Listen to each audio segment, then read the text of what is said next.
그러니까 선교 자체가 뭐 모든 삶을 통해서 그 일요일 날 뭐 어떤 특정한 날에만 하는 것이 아니고 일상적으로 그런 것들이 그 이루어져야 된다고 생각을 했고 그런 것들이 이제 평신도 들이 이제 다 참여해서 해야지 된다고 해서 이제 생각을 했고, 그 다음에 이것이 어떤 교단이나 이런 것에 속하지 않고 독립적으로 그런 그 당시만 하더라도 교파가 이제 갈등을 하고 그 다음에 이제 각 개교에도 뭐 그런 것들로 의해서 싸우고 이런 것들이 있었기 때문에 그런 거를 에 대한 문제의식을 갖고 있어서 그래서 이제 독립교회로서 출발을 했죠. 말씀드렸던 대로 오늘은 평신도 강단교류가 있는 날입니다. 먼저 하늘투표기를 내주실 분은 섬돌양림교회에서 오신 김광석 님입니다. 함께 박수로 환영하겠습니다.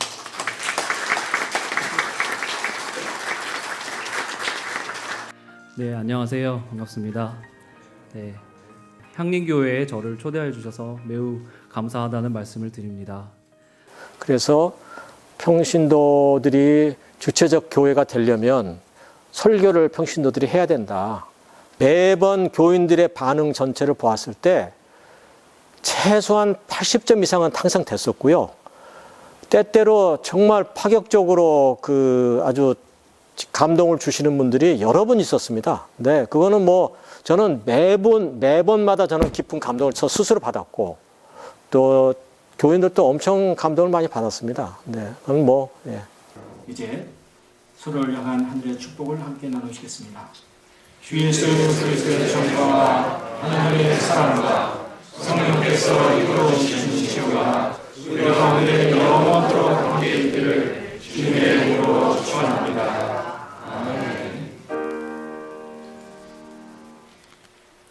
우리가 베드로 전서에 있는 말씀과 같이 우리 모두가 사제다. 그런 정신에 따라서 사실은 이제 그 축도 자체도 공동 축대로 이렇게 바꿔서 했었습니다. 그래서 뭐 경험하셨겠지만 모두 다 끝날 때 손잡고 이렇게 했던 경험은 저는 그때마다 항상 뜨거운 그 어떤 성령의 임재를 경험하고 했습니다. 뭐 그거는 사실은 뭐 향림교회만이 하는 일은 아니고요. 기본적으로 그 실전 신학에서 하는 말 가운데가 교회가 두 날개를 가져야 된다. 하나는 전체 교인들이 함께하는 예배, 그 다음에 작은 그룹으로 함께하는 작은 소그룹 운동. 이게 이제 두 날개라고 얘기하거든요. 흔히 사람들은 이제 교회를 성장하는 것이라고 많이 얘기하는데 사실은 목회는 사람을 키우는 일입니다. 그러니까 예수님께서 3년 동안 하신 일이 뭡니까? 12명의 제자, 그 외에 물론 여성 제자도 있지만은 그 사람들을 키우는 일이 예수님께서 하신 일이고, 사람을 어떻게 키웁니까? 결국은 본인이 리더가 돼서, 지도자가 돼서 사람들과 함께 어떤 역할을 감당할 때, 그때 이제 그 사람이 키워지는 거죠.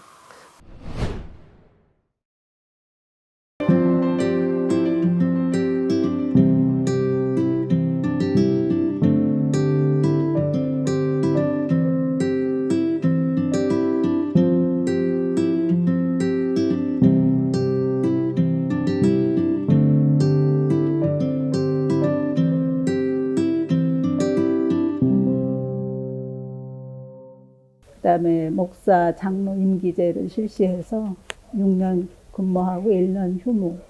장로들은 6년 근무하고 그다음에 그 신임 투표를 통해서만 중임할 수 있게 한 것과, 그다음에 또 부목사님들은 3년 이상 근무할 수 있도록 그 제도화한 거, 그리고 또 안식년은 뭐 담임 목사님과 똑같이 하기로 하는 것, 그다음에 성직자와 교회가 재산을 공개한다, 뭐 이런 내용들.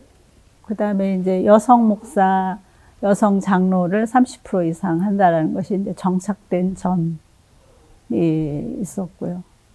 그다음에 우리 교회가 민족 정서를 담은 예배 문화를 가지자라고 해서 대체로 기독교 개신교에서는 제사에 대해서 부정적이지만 우리가 제사 의식을 수용한다라는 그런 점이 굉장히 교회 갱신의 중요한 이슈였다고 생각이 되고요. 모든 이제 교회 운영이 장로교 제도에 따라서 당회에 맞춰져 있었는데 목회 운영위원장도 목사가 아닌 사람들 가운데 사고요. 그래서 작은 교회에서는 사실 그런 것이 가능하지만 약간 규모가 있는 교회에서 장로교회에서 특별히 이렇게 하는 경우는 거의 없었다고 봐야죠.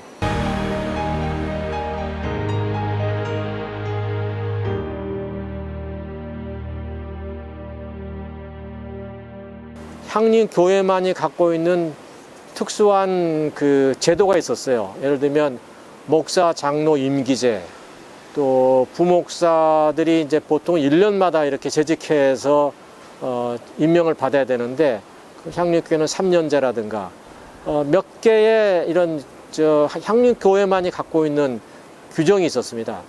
그러나 그거를 이제 정관을 새로 만들자고 해서 제가 와서 이제 정관을 새로 만들면서 여러 가지를 정관 안에다 집어넣었었죠. 그래서 이미 말한 것 그거 외에도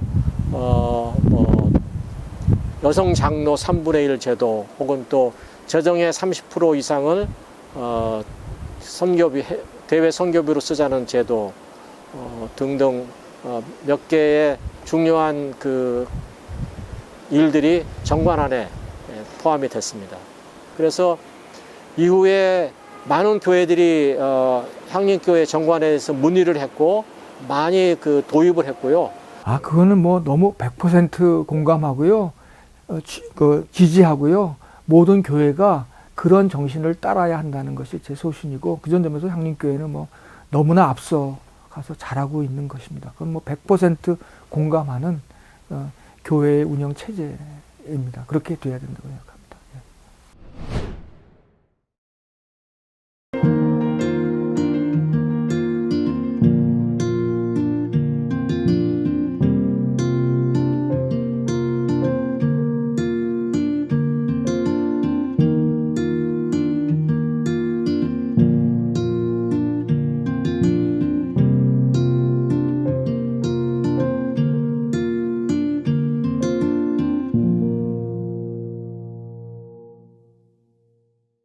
근데 그때 이제 저희 교회가 좀 숫자가 좀 늘어났습니다. 예배 드리는 분들이 늘어나서 사실은 좀 자리도 부족할 정도로 이제 숫자가 늘어나는 그런 상황이 돼서 정말 하나님께서 성령을 함께 하셔서 세 분의 장로님이 거기서 하시겠다고 나선 거죠. 정말 아무도 저도 기대하지 않았습니다.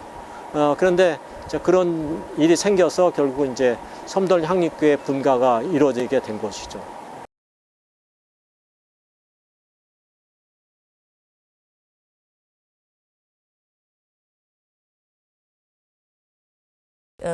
그 세 가지라고 생각을 해요. 한 가지는 이제 실질적으로 물질적으로 지원을 한 것, 그리고 또 하나는 행정적인 지원, 그 다음에 이제 인적인 지원인데요. 물질적인 지원은 다 아시다시피 분가 기금을 갖고 이제 분가를 했지만 그 향린이 6개월 동안 목회자에 대한 사례 지원을 추가로 이렇게 해 주셨죠. 그리고 무엇보다도 또 힘이 됐었던 것은 향린에서 뭐 신도에 다니던 뭐 심지어 교육부서든 뭐 주일마다 그룹별로 와서 섬돌향린에서 주일 예배를 함께 드려준 것, 그런 것들이 굉장히 힘이 됐고, 교육부서가 와서 함께 뭐 어린이부라든지 이렇게 와서 예배를 드렸었던 것도 감동이었습니다. 생명의 종교가 아니라 생명을 망치는 욕망의 종교가 되었기에, 그리고 자신의 생명을 끊기야 물질로 바꾸는 탐욕과 혐오의 종교가 되었기에, 이제 우리는 부활의 종교. 더 이상 대형 교회는 그게 교회인지, 그게 기업체인지, 그게 어떤 욕망 덩어리의 사람들의 모임인지 우린 그거는 뭐 그것대로 우리가 어떻게 할 수는 없지만 그거와 맞서서 그 가치를 지향하는 중소교회로 머물러 있질 않고 작은 가치를 지향하는 새로운 두 번째 종교개혁의 흐름에 맞추는 그런 교회로 우리가 한번 존속하고 한번 삶의 방향을 정해보자. 그런데 이제 향림교회가 이미 이제 그런 걸 하기 전부터 이제 강남향린, 들꽃향린, 섬돌향린을 이렇게 분가했다고 하는 사실에 대해서 우리들은 너무나 고맙고 감사하고 향림교회가 그렇게 우리 작은 교회 운동의 어떤 롤 모델로서 비록 교세는 다른 교회에 비해서 크지만 그러나 그걸 이뤄낸 향림교회의 정신들에 대해서 우리가 깊이 좀 공부할 필요가 있다.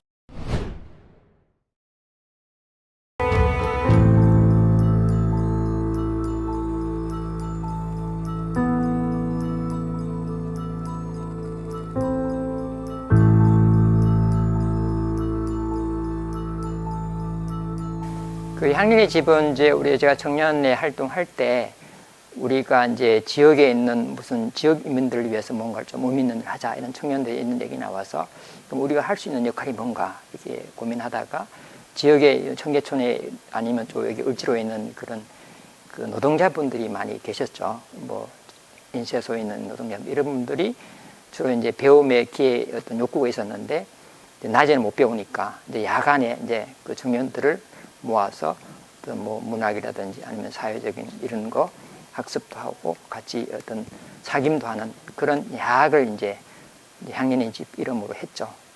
찾아오리라 동지야 동지야 꼭 찾아오리라 인성규 링크의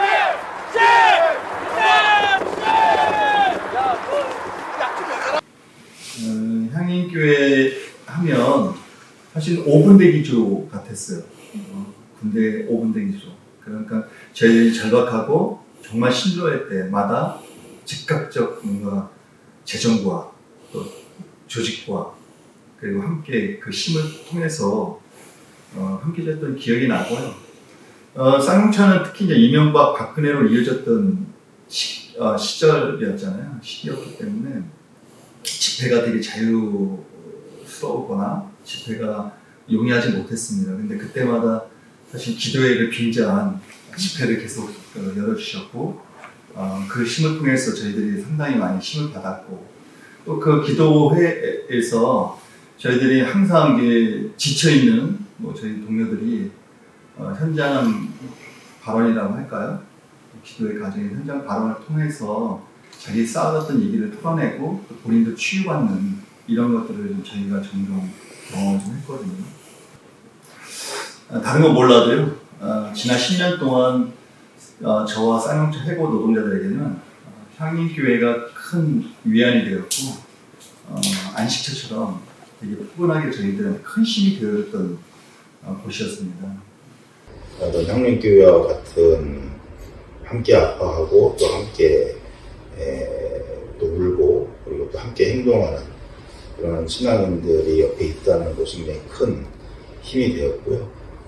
특히 7년 동안 끊임없이 함께 하셨던 향림교회가 그 선두에 서셨던 게 아닐까. 제 기억에 가장 좀 좋게 남아있는 것은 사실 가장 최근의 일이었어요.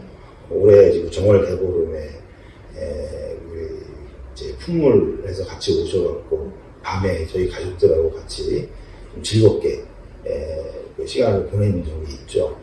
사실은 그게 그런 제안을 이제 처음 해주셨을 때 좀 걱정을 했어요. 왜냐하면 아직까지 가족들이 뭔가 이렇게 좀 이렇게 서로 뭐 즐기고 뭐 노래하고 이렇게 춤추고 또 함께 음식을 나누고 이런 것들에 대해서 아직 경계심이 많습니다. 생각보다 많은 가족들이 너무 좋아하는 거예요. 너무 좋아해서 뭐 걱정은 좀 되긴 하지만 그래도 우리가 언제까지 이렇게 맨날 숨어서만 지낼 거냐.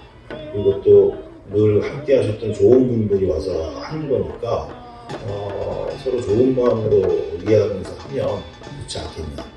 그래서 정말 많은 분들이 호응을 하셔갖고 굉장히 기분 좋게 그 시간을 보냈어요.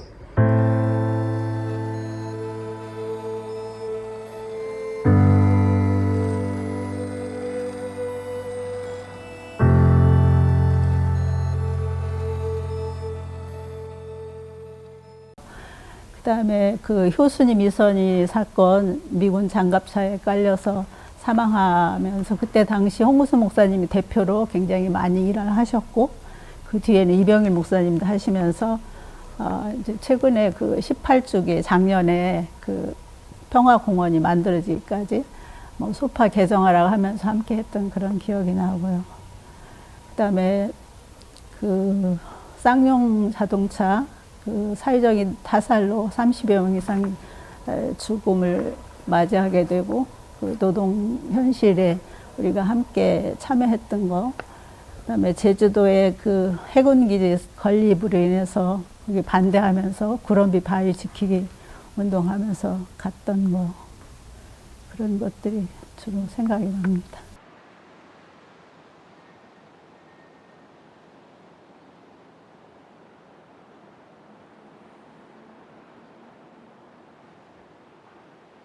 사실 성지라고 표현하는 것은 너무 과분한 거 아닌가라는 생각을 하는데요. 저는 이제 우리 교회가 그런 국민운동본부가 발족하는 중요한 어떤 역사적 장소가 됐다는 데 대해서 굉장히 자부심을 갖고 있는 사람이지만 그 일은 사실은 우연과 필연이 겹친 거 아닌가 생각이 돼요. 필연이라고 보는 거는 우리 교회가 탄생부터 시작해서 민족 문제에 대해서 관심을 끊임없이 가져왔고 그런 어떤 이제 전반적인 분위기가 기본적으로 형성되어 있는 교회라서 그런 장소 선택 중에 후보 중에 하나로 오를 수 있었고 또한 그런 것들이 우리 교회에서 이루어질 수 있는 그런 계기가 됐던 거 아닌가 싶습니다.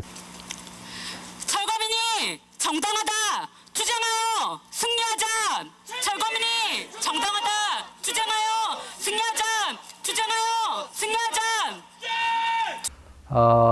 기본적으로 예수님은 모든 사람들을 사랑하시는 사랑 그 자체인데 아마 물과 같은 속성을 가진 사랑이시지 않은가 싶어요. 그래서 그분의 사랑은 낮은 대로 흐르다 보니까 가장 어렵고 힘들고 소외되고 병들거나 아니면 이제 그 여성들처럼 과부처럼 이렇게 홀로 된 아주 사회적인 약자들에 대한 관심들을 많이 가지실 수밖에 없었던 것 같은데 그분들에 대한 관심과 그분들을 사랑하는 마음 속에서 그들의 처지들을 이해하게 됐고 근데 그런 사람들이 생겨난 게 그냥 개인적으로 그냥 생겨난 게 아니잖아요. 사회가 만들어내는 그런 부분들이 있기 때문에 결국은 사회 문제와 그분들의 어떤 약자들의 처지를 개선하고 그 사람들의 인권을 보호하는 것 자체가 연결될 수밖에 없는 거 아닌가 싶습니다. 연습이 연례적인 방어 연습이라고 주장하지만 작전 목적, 그 규모나 동원되는 장비, 훈련의 성격과 기간으로 볼 때 명백한 대북 침략 전쟁 연습이기 때문이다. 이 통일헌법 같은 경우는 워낙 이쪽에 크게 뭔가 해본 적은 없으니까 상대적으로 그래서 쉽지는 않았습니다.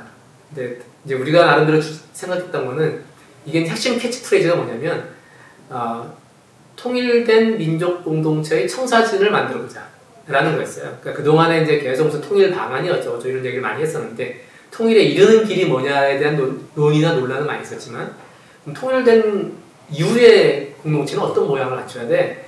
이런 쪽에 대한 그 내용을 거쳤기 때문에 나름 그쪽을 한번 만들어보자. 그게 뭐 그다음에 이제 홍 목사님 나름 또 이 통일 신학에 대한 그 상당히 전문성도 있으시고 또 생각하시는 말이 많이 쓰였기 때문에 홍 목사님께 요청을 해서 통일된 민족 공동의 청사진을 신앙과 신학적인 측면에서 이거는 아마 한 6번 했던 것 같아요. 그래서 그것이 이제 토대가 됐고, 제가 아까 말씀드렸던 그런 세 꼭지는 이제 분과를 만들어서 거기에 소위원회, 거기 이제 당시 만들어진 게 통일희년위원회를 만들었는데, 통일희년위원회에 이제 초안작소 소위원회를 만들고, 그것을 이제 한 3분과 정도 나눠서 거기서 이제 있던 자료도 정리하고, 그동안 전문가의 어떤 여러 이야기들을 또 나름 정리해서 어떤 그 조문 작업을 했습니다. 한반도 전쟁 위기 기름 붓는 대북 제재 반대한다. 반대한다. 반대한다. 반대한다. 하나님께서는 우리 모든 사람들에게 자유의지를 허락하셨고 또 실제 많은 사람들이, 모든 사람들이 자유와 평화와 평등한 삶 속에서 행복하게 살기를 원하시는 하나님이시라고 생각을 해요. 저는 생명이 죽어가는 이런 사회의 어떤 모순과 부조리에, 불의에 저항하는 것이 예수의 정신이라고 생각을 하고요. 우리가 그 예수의 가르침을 따라서 살기 위해서 사회의 부조리와 잘못된 것에 적극적으로 함께 해야 된다.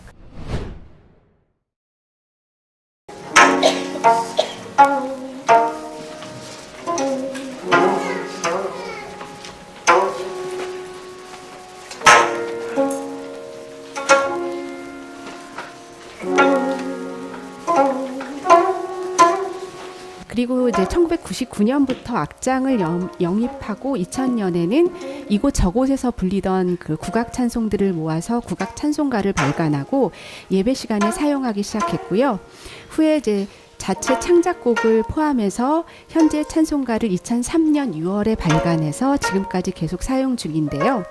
그렇지만 가끔씩은 해외에서 방문하신 분들이 이제 국악 예배를 찾아 향림교회로 이렇게 방문을 하실 때나 아니면 제가 알고 있는 지인들에게 우리 교회는 국악으로 예배를 드려, 그리고 내가 그곳에서 뭔가를 담당하고 있어, 뭐 이렇게 얘기를 할 때 가끔씩은 좀 뿌듯한 마음이 들기도 합니다.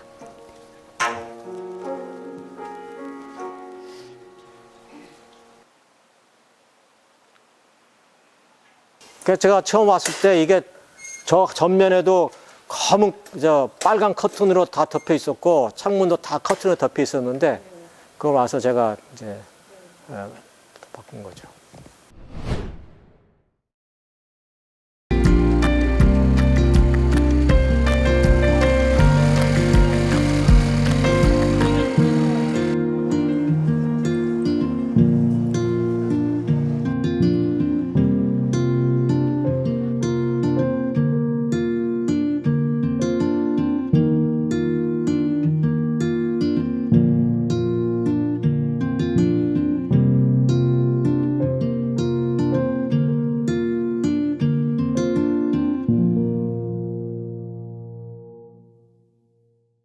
교인들한테는 우선 그럼 우리 기후 위기가 심각한데 우리가 어떻게 생활 속에서 에너지 절약하고 먹거리를 채식으로 바꾸고 또 생활 속에서 플라스틱 줄임 운동을 하는 그런, 그리고 또 이제 그 기후 위기 전환 과정 속에서 생태적인 전환 과정 속에서 소외되거나 이제 불평등이 심화되는데 거기에 대한 어떤 뭐 돌봄이라든지 이런 것들이 뭘 할 건지, 이런 종합적인 어떤 그 교육이라든지 강좌를 우리 교인들이 알리는 게 좀 중요할 것 같고요.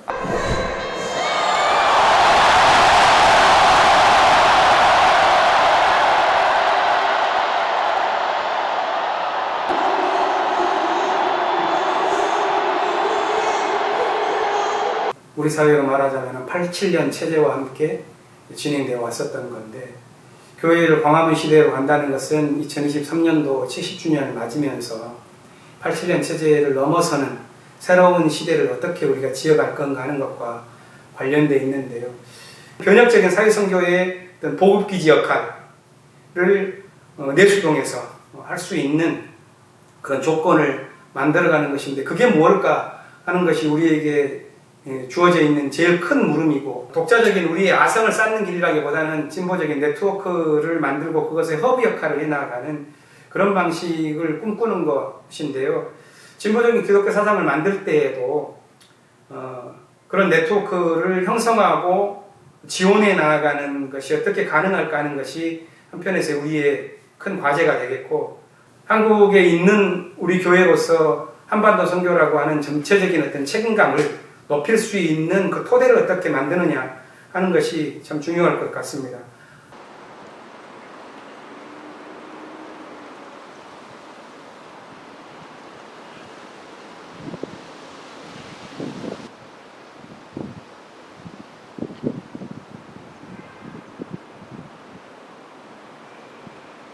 무엇보다 중요한 가치가 평화고, 그리고 이 한반도에서 그 평화를 이룩하는 데 있어서 가장 먼저 거쳐가야 할 과정이 통일이라고 생각하기 때문에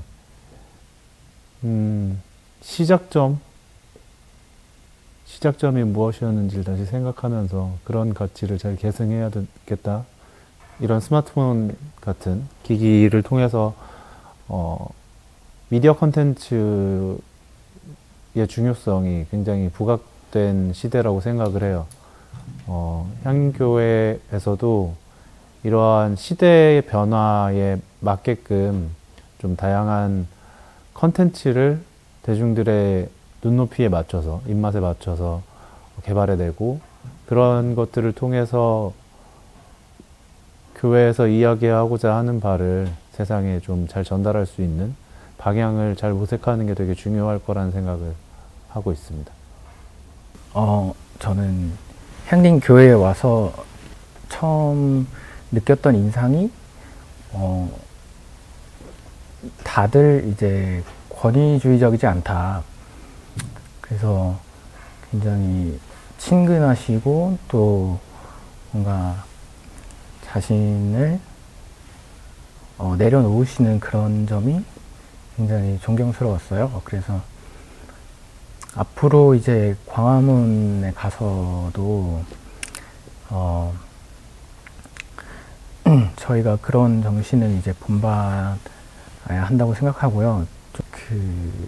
최근에 많은 목소리들이 나오면서 우리 사회에서 생각보다 많은 사람들이 소외받고 있는 것을 우리가 알게 됐는데, 뭐 성소수자라든지 뭐 젠더 문제라든지 여러 가지 이런 것들을 새로이 조명받는 이런 문제들을 향림교회에서도 같이 고민해 나가고 같이 의논할 수 있는 그런 교회가 됐으면 좋겠다고 생각합니다.